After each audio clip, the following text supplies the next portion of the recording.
Lions and tigers and leopards. Oh, yes, they are just some of the animals the Potawatomi Zoo is getting ready for winter. That's right. The zoo has more than 100 different species from all across the globe, and getting them ready for winter here in South Bend can be a bit of a challenge. WSBT-22's Patrick Roth is here now. Patrick, it's warm right now, but colder weather is right around the corner. Yeah, Rick, and some of their animals are already inside for the season. Others hardly ever need to come in at all.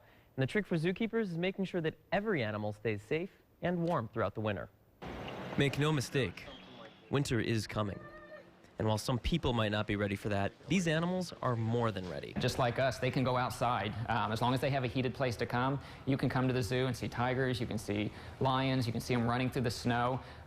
So it's kind of, even in the environments that they come from, there's nights that get pretty chilly for them as well. When it gets cold and snowy, they will go outside sometimes. They'll run out there in the morning, make a couple of laps and stuff, but they'll spend most of their day inside. And we only have to lock them inside for the night if it's going to be below 20 degrees. Of course, not every animal necessarily needs to come inside, but every animal will have the option. So these camels are actually suited for cold weather, but if they want, they can choose to stay in this nice heated barn. Isn't that right?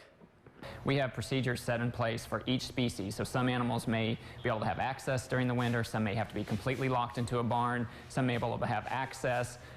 It all depends different on the species. Yeah, these guys, they're not the smartest creatures you'll run across, but they do know that if it's cold, they go in where it's warmer. That instinct and the option of staying inside makes it a bit easier for zookeepers to know if the animal should stay in or go out and stretch their legs for a bit. And a lot of the animals are actually out in the snow. They'll have access to a heated building, but they prefer it. They'll come out and they'll run around, and just like we do in the wintertime, we don't prefer to stay outside, but we'll come outside and do a few things and then go back inside. Now, one of the hardest things for these zookeepers is trying to figure out when exactly they need to bring the animals in for good.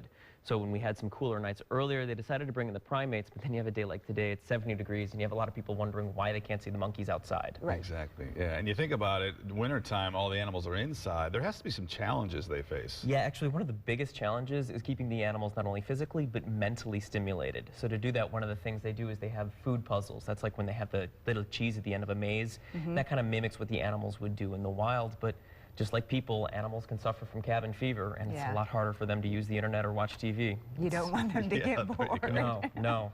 A bored monkey is not a good thing. No. Patrick, thanks.